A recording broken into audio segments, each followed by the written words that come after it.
To see tomorrow's PC, look at today's Macintosh. Byte magazine recently said, "It would not be an exaggeration to describe the history of the computing industry for the past decade as a massive effort to keep up with Apple." And with the launch of Windows 95, it appears that effort continues. But while Windows 95 represents a substantial step forward for the PC world, it still falls short of the standards set by the Macintosh. Not only because the Macintosh remains much easier to configure, learn, use, and expand, but also because while Apple's competitors have been working to recreate the Macintosh experience, Apple has introduced innovation after innovation to create the next generation of personal computing, with computers that are even easier to use, faster than ever before, with more advanced multimedia, and even greater compatibility with PCs. We'll explore these points in more detail in the rest of this video.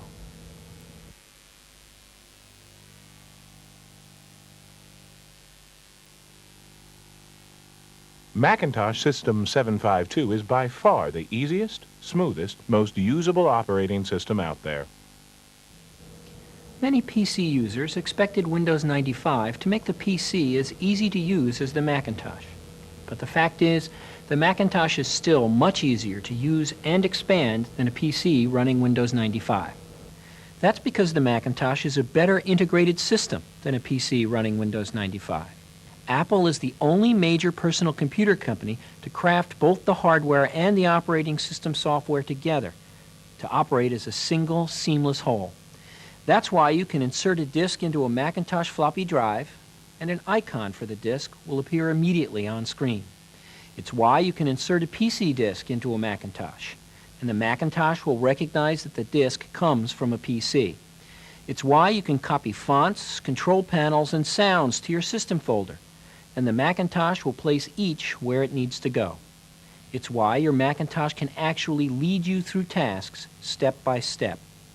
And it's why you can expand a Macintosh so easily, adding CD-ROM drives, scanners, even additional monitors, so you can work across two screens with an integrated workspace. And you can do all this in practically no time at all. This tight integration between hardware and software is something Windows 95 can't match. Because in the PC world, one company makes the operating system and many different companies manufacture and assemble hardware systems, which means it's often up to the user to make sure all the pieces work together. For example, when you insert a floppy disk into a PC running Windows 95, nothing happens until you tell the computer to look for a disk in the drive. And when you insert a different disk, the contents of the first disk remain on screen until you choose the refresh command. And if you make a mistake and try to open a file from a disk that's no longer in the drive, Windows 95 will tell you that the directory name is invalid. And it's up to you to figure out what that means. This lack of hardware-software integration doesn't just make the PC harder to use than a Macintosh. It also makes the PC harder to expand. If you're like most computer users, you never seem to have enough hard disk space. So let's see what it takes to add a second hard disk to each of these new computers. The Macintosh has a built-in SCSI expansion connector. So to add a second hard disk, all we have to do is plug it into the computer, plug in the power cord, and turn on the disk and the Macintosh. PCs usually don't come with a built-in SCSI port, so to add more disk space to their PC, most Windows users would install an internal enhanced IDE hard disk. To do that, we'll have to open the computer, set the jumpers on the new disk to slave setting, attach mounting hardware, find and open IDE port on the motherboard or controller card, and plug in the new hard disk. Plug in a power connector for the new hard disk. Mount the drive in an open bay. Replace the cover and start the computer. Enter CMOS and configure the disk as a slave. Select MS-DOS from the Start Programs menu. run fdisk to partition the drive, restart the computer again. Select MS-DOS from the Start Programs menu, format the hard disk, then exit MS-DOS. And finally, double-click My Computer to see and access our new disk. It isn't just more difficult to install a new hard disk on a PC. It can be harder to use the new disk as well. For example, let's move an application from our original hard disk to the new hard disk to take advantage of its storage space and speed. On the Macintosh, all we have to do is move the application from one disk to another.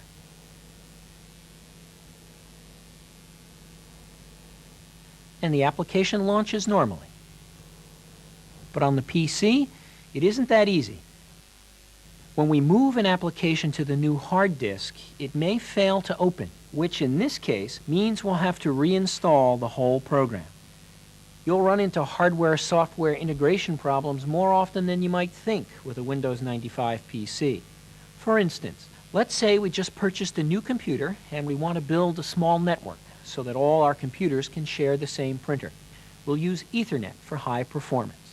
All Power Macintosh computers come with Ethernet networking hardware and software built in, so all we have to do is connect our computers and printer to an Ethernet hub, select EtherTalk in the network control panel, and select the printer in the chooser. That's 3 simple steps. Now, let's see what it takes to connect our new PC. Most PCs don't come with networking cards built in. So, to get the same Ethernet printer sharing capability on the PC, we'll have to install Ethernet cards in each computer. That's 11 steps for each one, and it's just the beginning. Next, we have to configure one computer as the print server.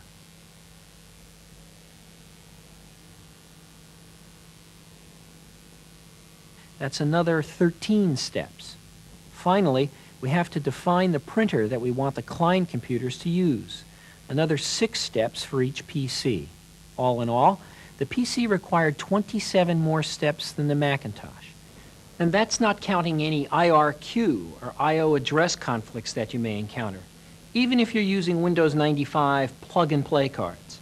Because even with plug-and-play, PCs still have a limited number of IRQs and I/O addresses. So the more peripherals you add, the more likely it is that you'll have to resolve IRQ and I/O address conflicts. We've seen that the integration of the hardware and software make the Macintosh easier to use and easier to expand. It also makes the Macintosh easier to troubleshoot. If a problem occurs on a Macintosh, the most common solution is to disable an extension or control panel.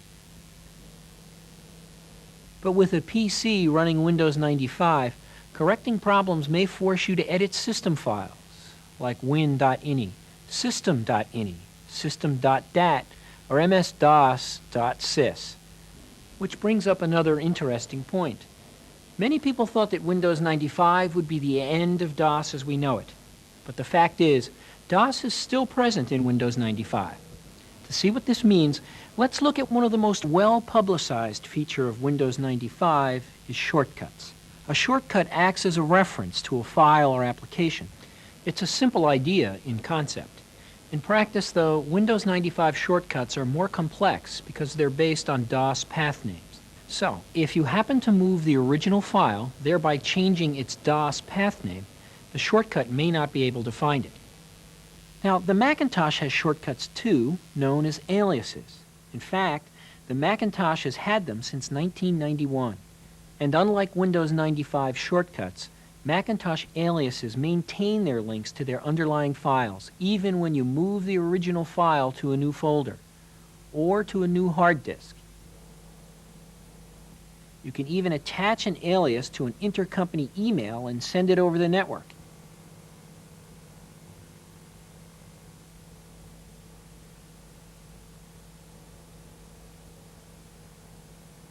And the alias will still be able to locate the original file on the network and open it.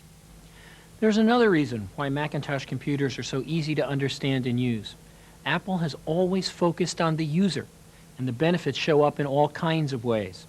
You'll see it in the way we make sophisticated new capabilities, like infrared networking, a natural part of the computing experience. So you can establish a wireless connection with your Macintosh PowerBook as easily as you would make a normal network connection. Or consider the Internet. Apple makes it easy to connect to the Internet and surf the World Wide Web. That's one reason why more people use Macintosh to access the Internet than any other brand of personal computer. And with Apple's new technology, CyberDog, we're making the Internet as easy to use as the Macintosh itself. CyberDog actually allows you to embed Internet links in documents created by any application that supports OpenDoc. Suppose I'm a school teacher preparing a lesson plan on astronomy, and I know there's some good material on the Internet. CyberDog's Notebook is a place to store your favorite Internet locations and email addresses. So, I can simply drag and drop an Internet location from the notebook into my document. CyberDog will connect to that site and display the results in the document. So when my students open it, they'll be taken directly to the site I embedded. No need to waste time surfing the Internet for relevant data. So why is a Macintosh easier to use than a PC with Windows 95? Because the Macintosh hardware and software are more tightly integrated than the PC.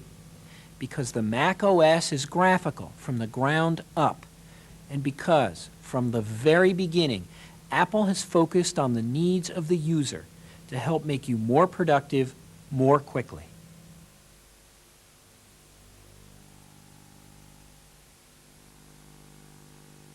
The Power Macintosh 9500 120 MHz beta unit we tested was so speedy we were forced to revamp our suite of benchmarks to accommodate it. With technology changing so rapidly, people want to buy a computer with the power to take them into the future. And with Macintosh, you'll find the future is already built in, because Power Macintosh computers are based on a technology called RISC. This is the technology used in today's high-performance workstations, and it has been brought to mainstream desktop computers for the first time by the PowerPC chip, a family of RISC processors that was created by Apple, Motorola, and IBM. Today's Pentium computers, by contrast, are still based on a technology called CISC, a processor architecture which is now about 20 years old. And what does the difference between RISC and CISC mean for the average user? It means that a Power Macintosh can run many of the most demanding applications more quickly than a Pentium-based PC running at the same clock speed. For instance, here's a Power Macintosh and a Pentium PC running the same business charting application. The Power Macintosh builds a complex graph about twice as fast as the PC. That was a comparison of 32-bit applications. But the fact is, while there are thousands of 32-bit applications available for Macintosh, the vast majority of applications in the PC world are still 16-bit. And when you take that into account, the Macintosh performance advantage can become even greater. Here's a Power Macintosh running a 32-bit version of the popular home application PrintShop, and a Pentium PC running the 16-bit PC version of the same application. Here, the Macintosh outperforms the PC by an even greater margin. And if you're interested in finding a computer that will last into the future, consider this fact. Byte magazine tests recently showed that a PowerPC running at 132 megahertz is actually faster than a 150 megahertz Pentium Pro, Intel's next generation processor. To help close the performance gap, you could replace Windows 95 with the 32-bit Windows NT operating system on your PC. But to do that, you would have to buy a high-end system with a minimum of 12 to 20 megabytes of RAM. Get Windows NT compatible applications and live with all the differences between Windows 95 and Windows NT, including different interfaces and different plug-and-play standards. We've seen that Macintosh computers offer high performance. They also come loaded with more standard equipment. For example, this Power Macintosh comes with Ethernet networking built in, so you can connect it to a network quickly and easily. It has a SCSI connector built in, so you can add new components like hard drives and faster CD-ROM drives quickly and easily. It comes with speech recognition and text-to-speech capabilities. Macintosh 70 point. It has built-in video capabilities, so to import video, all we have to do is plug in a camcorder or VCR and hit play. And we can incorporate video clips into any program that supports QuickTime Video. And this Power Macintosh also comes with easy-to-use video conferencing technology. So for the cost of a video camera, we can see, hear, and work with someone in a remote location. Mia, we've been working out the last details of the new design. I'm sending it to you now. I love the new collar design. It looks great. Now, let's look at what it costs to add the same features to a Compaq Presario 7180. First, we'll need an Ethernet adapter card, a SCSI adapter. For speech recognition and text-to-speech, we'll have to buy and install some additional software. This package is only available if you also buy a sound card. For video input, we'll need a card like this. And if we want to add video conferencing features, we'll need to buy a package like this. All in all, we'll have to spend more than $1,800 to add the same features to a Windows 95 PC that are already built in on this Macintosh. And that doesn't include all the time we'll invest trying to make all of these different components work together as a single integrated machine, or the additional money we might spend to have a PC expert do it for us. So, if you're looking for a powerful computer, take a moment to compare. You'll find that Macintosh gives you high performance along with extra features that don't come with Windows 95 PCs.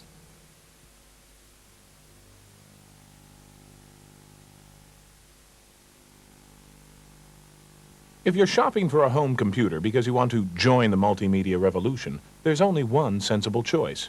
Get a Mac. Many experts say multimedia is the real future of computing, as CD-ROM, video, television, and animation all come together on your desktop computer. And according to a leading market research firm, 72% of multimedia developers use the Macintosh to develop their titles. Why do these professionals choose Macintosh? Because Macintosh makes advanced multimedia capabilities easier to use, and because Macintosh incorporates new capabilities sooner than Windows-based PCs. Let's look at a few examples, starting with CD-ROMs. Macintosh computers have a single built-in standard for sound and graphics, so you can play most CD-ROM titles without reconfiguring your Macintosh at all. And if you want to play a CD-ROM game with a friend, the built-in networking on the Macintosh makes it easy.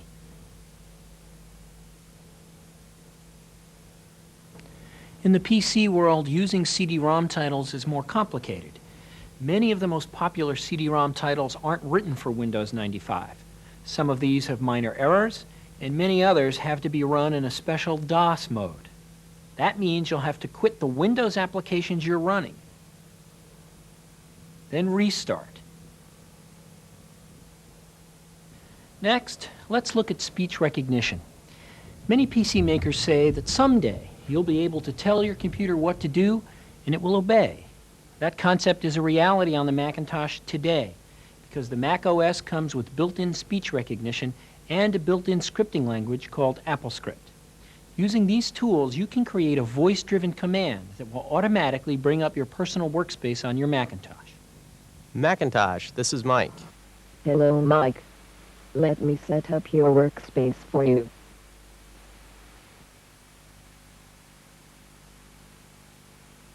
There you go, Mike. Most PCs, by contrast, have no built-in speech recognition, so we'd have to purchase and install the necessary hardware and software ourselves. And even then, there is no scripting function in Windows 95, so we still can't create a script to change the user interface as we did on the Macintosh. Another technology that is becoming a big part of today's complex multimedia documents is 3D. It used to be that 3D graphics could only be created on expensive, high-powered workstations specifically designed for the task. But now, Apple has built these capabilities into the Mac OS with QuickDraw 3D. QuickDraw 3D runs on any Power Macintosh and allows you to create and edit sophisticated 3D graphics at surprising speeds. And because QuickDraw 3D is an integral part of the operating system, you can even work with 3D objects using SimpleText, the editor that comes bundled with every Macintosh. And of course, you can store 3D objects in the scrapbook just as easily as text, graphics, sound, and video.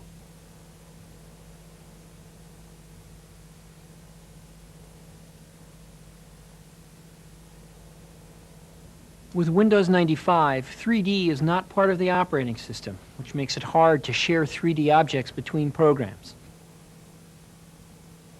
So, for example, if you drag a 3D object into the editor bundled with Windows 95, you might be surprised with the results.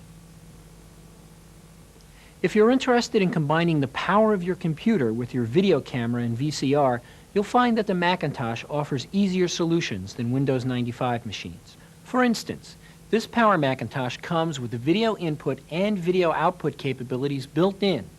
So if you want to create video to share with others, you can simply assemble your movie segments, preview your work on the Macintosh,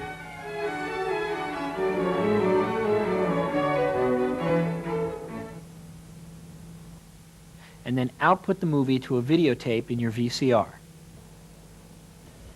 And what does it take to get this same capability on a Windows 95 PC? The same old thing. Another multimedia capability that's raising a lot of interest these days is virtual reality, and Apple is leading the way with QuickTime VR. This technology allows you to create rich, three-dimensional environments and to view them in full 360 degrees. Here's a QuickTime VR movie that BMW posted on the World Wide Web. It's a movie of the new BMW Z3 Roadster that's featured in the latest James Bond adventure. As you can see, Apple makes multimedia easier to use than a PC running Windows 95. And it gives you access to advanced capabilities sooner than Windows 95, which is why the Macintosh is the most popular computer for multimedia in the world.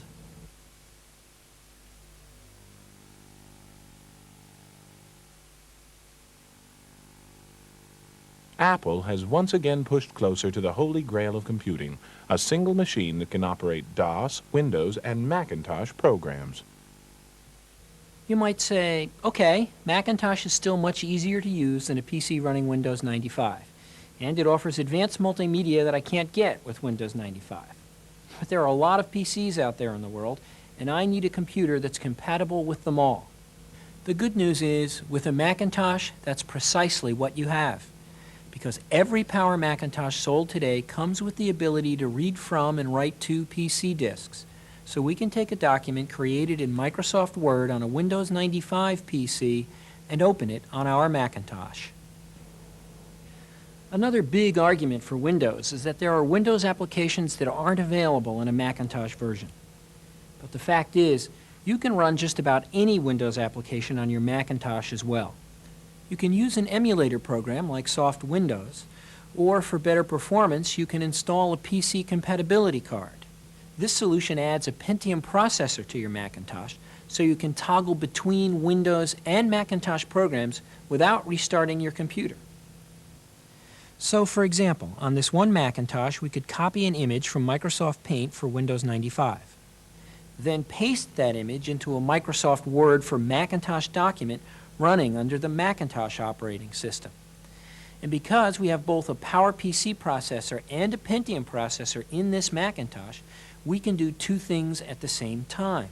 For instance, I can download a file from the World Wide Web with my Macintosh and switch over to my Windows Word processor and continue working.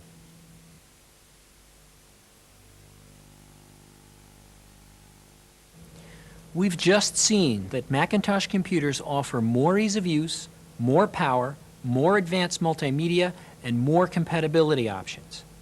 And what do these advantages add up to? More satisfied customers. In survey after survey, Macintosh customers have indicated that they are more satisfied with their computers than users of PCs. In a recent survey of 50,000 computer users conducted by Computer Intelligence Infocorp, Macintosh won the highest ratings from business, home, and education users alike. Other studies have shown that Macintosh is the most reliable PC, that Macintosh requires the least technical support of any PC. Apple also won top honors in the J.D. Power's 1995 End User Satisfaction Survey. Ratings like these are some of the reasons customers have purchased more than 23 million Macintosh computers. And those tens of millions of satisfied customers are the most important proof of the advantages of Macintosh.